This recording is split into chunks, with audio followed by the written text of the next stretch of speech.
So we're going to take a quick departure from the 20th century. I think we should go back to the 18th century a little bit. For those of you that have been with us during the season, you know that we've been highlighting Handel's water music, right? He has 3 suites of water music that were commissioned by King George in 1717. This whole season has been about the Siren's Call to the Water. We've been collaborating with the Mermaid Society and the San Marcos River Preservation Society to talk about the natural resources that we have here in San Marcos, to talk about the wealth that our city shares with all of its natural resources and the talent that it has. So this whole season has been about water and music and in our community and how all of those things can help bring us closer together. So we are giving you a little bit of the water music again. When we have our annual gala, which is coming up in May, you'll actually hear all of the water music put together. We've given you just a little bit throughout the season of each concert, and you'll get to hear 2 full suites at our gala because everyone will be there, and I'm excited to have you there.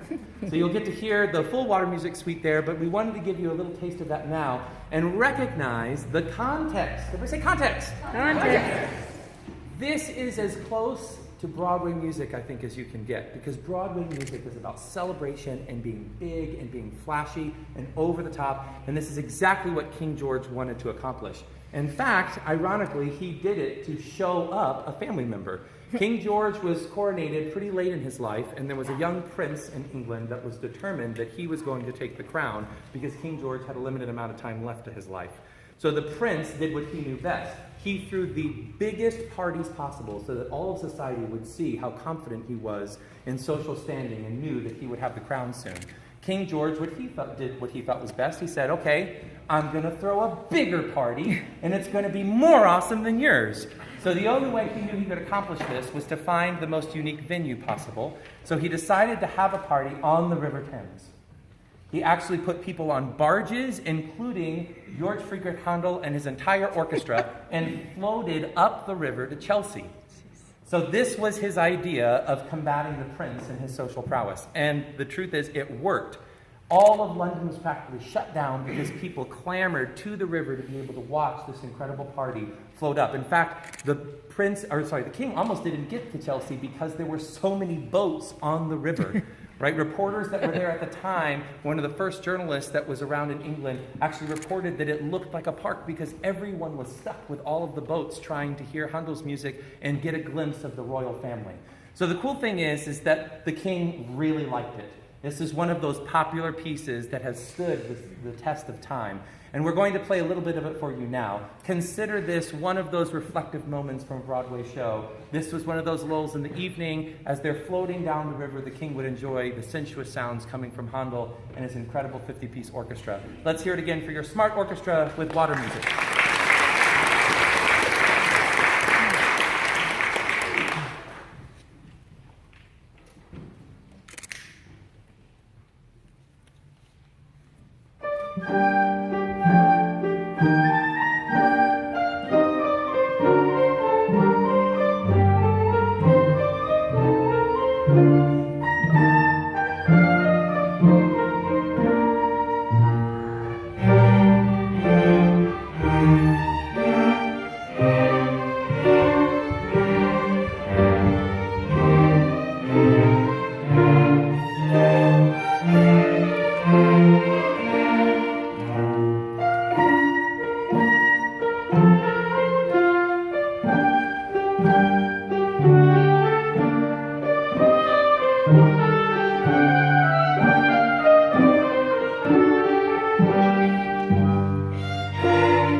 I'd like to keep us in the water for the next one.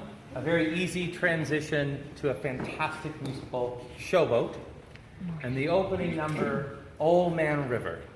It's an absolutely fantastic tune. A few interesting facts about it. So this is one of the very few bass solos that exists in the canon of Broadway solos.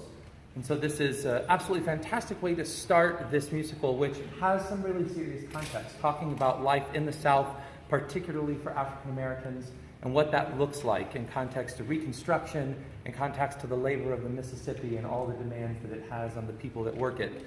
And so you hear this, and it's a quite haunting tune, because something that's unique that the composer manages to do is create a melody based off of a pentatonic scale. So anybody that's familiar with this, or if you can hearken back to taking geometry, you might remember penta means 5, right? So the pentatonic scale is just a scale that has 5 different notes. And although it might sound somewhat exotic when we talk about it academically, this is something that everybody knows. If I start singing, Amazing Grace, how sweet the sound that saved a wretch like me. I see a few people, that's not my key. It's okay. What I want you to know is that song, which a lot of people are just familiar with, whether you sang it in church or you had a family member sing it to you, you know that tune, and it's made out of the pentatonic scale. Dee da da da da dee da dee da da da da da da da da dee da. So you're just hearing 5 different notes for the whole tune, and he manages to do that with this, which creates the sound of the spiritual. It gives it this context that everybody can relate to. It sounds like folk music. I want you to hear this absolutely beautiful arrangement and give you some of that context, to hear water music in a very different vein, from the laborers of the Mississippi River, from a context in our history that's rather dark and bleak, but that gives us sincere hope for what we can accomplish as a country. Please welcome your smart orchestra with Old Man River.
introduction, not much is needed for introduction. Star-crossed lovers, Puerto Ricans and Italians, hot summer nights in New York, a wonderful, brilliant work by a great American composer, Leonard Bernstein, adapted from William Shakespeare's Romeo and Juliet. Please welcome your smart orchestra with excerpts of West Side Story.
So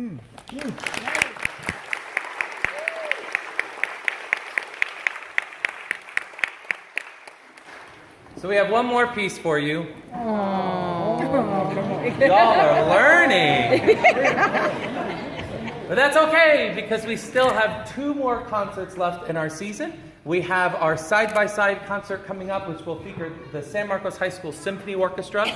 So we're so glad to be collaborating with them. We have some wonderful music in store for you. A few encores from this concert that you'll hear, as well as a few special selections that are prepared just for that concert. So I'm so excited to invite you guys to that. If you are not plugged into the Smart Orchestra, please visit our website at smartorchestra.org. We'd love to have you find that website. It has tons of information about our organization and upcoming concerts. You can also like us on Facebook. We are on the cusp of having over 1,000 followers on Facebook, and we're so excited about that. So if you have not gone onto Facebook, if you're not plugged into that, please make sure that you come and visit us and like our Smart Orchestra page, and that will give you some regular updates. We like to post stuff throughout the week. This group of musicians represents such a special part of our community, talented individuals that want to experience the joy of music and share their art with other members of our community. I say this at every concert because I think it's important for you all to know, without you here, a lot of what we do does not come to fruition. We can practice on our own, we can rehearse at home, we can rehearse with each other. We meet once a week on Sundays, thanks to the generosity of the First Lutheran Church here in San Marcos. They let us rehearse there free of charge every Sunday afternoon. And that's the time we have together. But when we get to perform for an audience, when we get to perform for you, bless you, when we have the opportunity to share our talents, that's when all the work that we do and what we want comes to fruition. So thank you for being here. At a time in our local area, in our city, in our county, in our state, and even our country, with so much grief and so much strife and so many things happening, it brings me joy to know that there is art in the world that can bring harmony and bring people together. All of you are proving that. We have different backgrounds and different beliefs and different lifestyles, but we all came together this evening to experience music performed by truly talented people that are behind me. So thank you for being a part of that. Thank you for supporting the arts by coming here and enjoying the rich history of American music that Broadway gives us and the incredibly rich history that we're building in our community with the Smart Orchestra for Musicians. So thank you all for being here.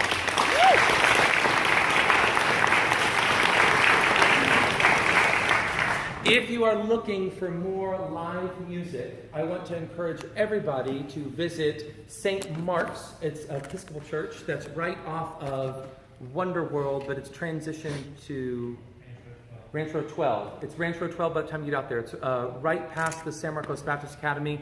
If you are interested, at 7 p.m. at St. Mark's Church, the Purgatory Creek Chorale, which is a community chorus made up primarily of Texas State School of Music alumni, but they actually have members from New Braunfels and Austin and San Antonio now. They've been recruiting people from all over. This is locally led community chorus that is performing absolutely phenomenal repertoire. I'm completely biased, so I know it's unfair for me to say that this is a professional grade of music that very few people ever get to experience in an audience in San Marcos in our own backyard, because my wife sings in the chorus. And it's really good. I'm telling you, it's really good.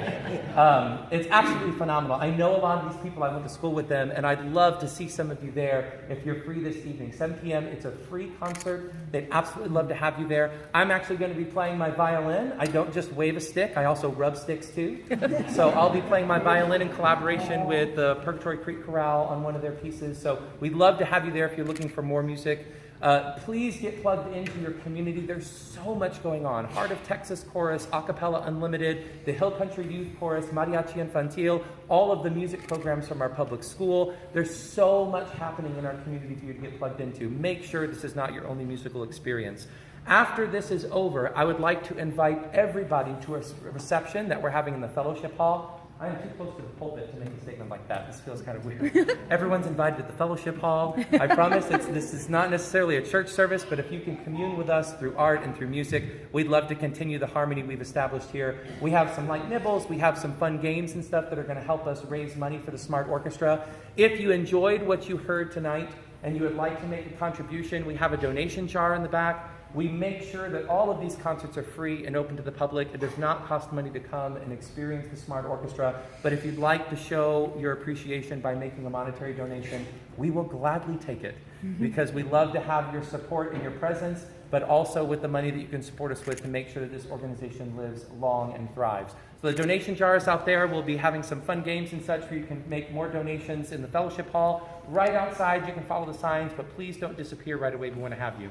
So those are all of my announcements. I desperately tried to find a way to introduce the last tune. This is from the show Chicago, and it's a great medley, but it's really hard because Chicago is kind of depraved. Not the city, necessarily. No offense to any people from Chicago, but the musical itself is really intense. Here's the one thing I want to know. How many people know of the musical Chicago or familiar with it? Okay, this is good. I wanted the most hands to go up on that one, because here's something I bet you didn't know. All of the characters and all of the events in Chicago are based on real stories. How many people knew this? Okay, there was a fantastic female reporter that was living in Chicago at the time. I wrote her down. Her name is Maureen Dallas Watkins. She actually published a few things, but she was a journalist at the time, and her specialty was covering court cases. So she would go to the courthouse and she would cover all the things that were going on. And at this time in Chicago, there became this fascination with women that were being put on trial for crimes that men were committing. And so she started documenting all of the crimes that women were being tried for, and eventually she wrote a book about it. And then eventually someone came along, Eben Frank, two lyricists and a playwright and composer that wanted to turn it into a musical. Now here's the crazy part. So Maureen was a Reformed Christian, and she refused to sell the rights to the Broadway show, or to her book rather, to create the Broadway show, because she thought that the show was too risque and it promoted this idea of scandal and murder and adultery and gambling. She said, I'm not going to give it to you. And then when she passed away, her estate promptly sold it so that they turned it into a Broadway show. Right? And aren't we glad they did? So Chicago is just absolutely incredible. If you haven't seen the show, I strongly urge you to watch it. And there's a great remake that was done just about, it's almost 20 years ago now, but a fantastic production that was done for the big screen. These tunes are filled with a lot of intrigue and a lot of lying and deceit, but they do it in the most magical way of capturing what America was like in the 1940s and 50s, wrought with jazz and ragtime, and bringing everything together in a city that was filled with iniquity, but struggling to make its identity known. Please welcome for your last selection, a medley from Chicago, your very own Smart Orchestra.